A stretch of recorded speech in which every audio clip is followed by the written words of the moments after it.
Hi everyone, my name is Nicole. I use she, her pronouns, and I go to Pinole Valley High School as a rising senior. And for my project, I did a few drawings that show ways to implement more sustainable practices into our lives. And I'm gonna kind of just be talking about like the importance of them and using them to bring light to bigger injustices. And I am by no means a professional drawer. I just find it really fun. I started doing it like at the end of junior year, kind of, and I knew I wanted to have like a visual aspect to my project, so I felt like this medium was fitting because it's fun. And my project touches on ways to conserve energy, water, and start doing more things that reduce our carbon footprint.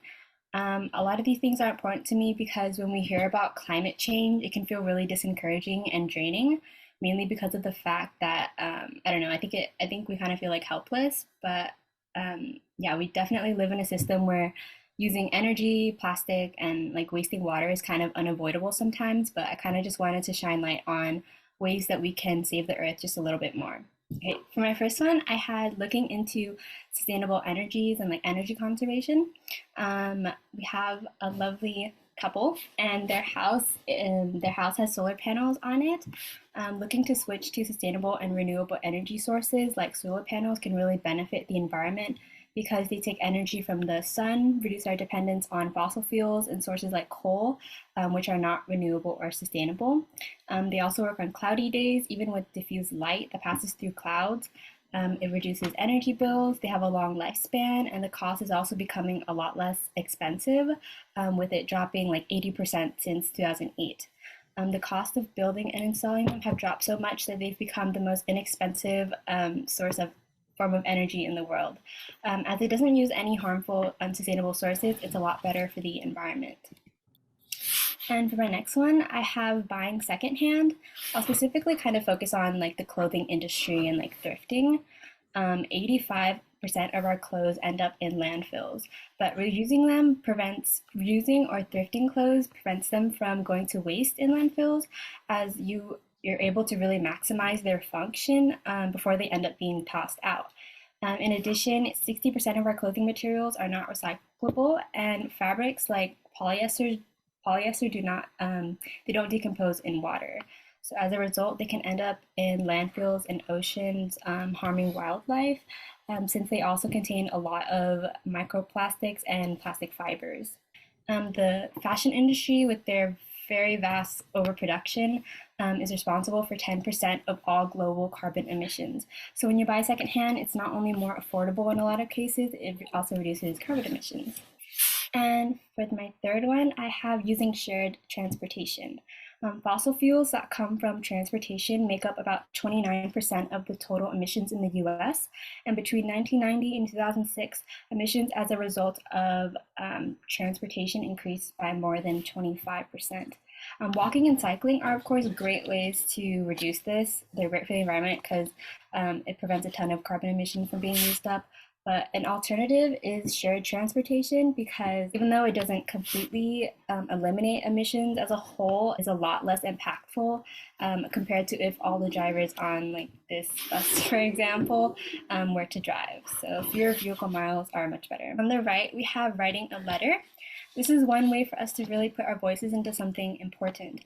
In the program, we sent a letter to the California Air Resources Board, writing about how we need to shift our energies to cleaner alternatives for the sake of our communities. This included clean transportation, so shifting out of fossil fuels and implementing more cleaner energies. It's a way to communicate with elected officials and advocate for better solutions in our community. Talking about personal experiences or feelings about a subject as important as environmental justice is really important in making it known that it's a problem, that we're like aware of it, and putting pressure on them to enact change in a way that benefits people instead of harm them. And then on the left, I put composting because composting is another way to reduce the waste that ends up in our landfills. About 1/3 of food produced ends up being completely wasted. Within the first few months of decomposing, it creates a little bit of methane, which is a very powerful greenhouse gas. But within a year, when it decomposes more, even more methane is produced, which is really bad. But by composting, you can combine produce scraps with agents that create soil that's very nutrient rich.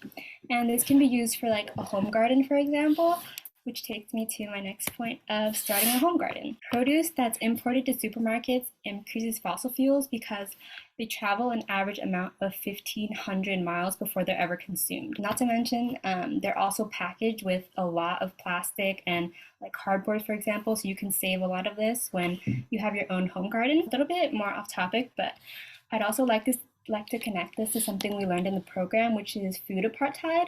It refers to which communities get access to what foods. So in a lot of low-income Black and Brown communities, you'll see that they have to travel a lot farther just to get to a healthy produce store. And this is because all of the food around them, all the food in restaurants around them are filled with like junk food and a lot of unhealthy foods. So it's really necessary for everyone to have healthy produce stores within an accessible distance to them. But sometimes, if growing your own food, if you're able to, can help ensure that you always have some healthy options as close as in your backyard. So, yeah, you also get to keep pesticides and chemicals away from your food because you get to choose how you want to grow it. My last point is water conservation and like water collection. Our water supply is very limited. The average person wastes up to 30 gallons a day, and the average family can waste about 9,400 gallons a year. Small ways to conserve water, of course, include like taking shorter showers, turning off faucets when you don't need to, turning off light switches, and the whole point of doing like rainwater collection is to kind of just take the resources that are available to us, given to us by the earth, and utilizing that rather than like using drinking water to water your plants. Recycling water too. Like one example of doing that would be to use use the water that you use to wash your vegetables or like boil potatoes to use that to reuse that to water your plants. And I'd also like to connect this one to a really important topic, which is water injustice.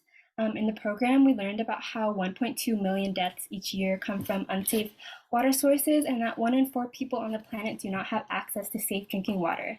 Ways to combat this can include letter writing, as I mentioned previously, protesting, and locally preserving water sources by being mindful of how much you're using. Yeah, it can be challenging to live a fully sustainable life, but there are always like very small things that we can do to implement and save the earth just a little bit more. So thank you.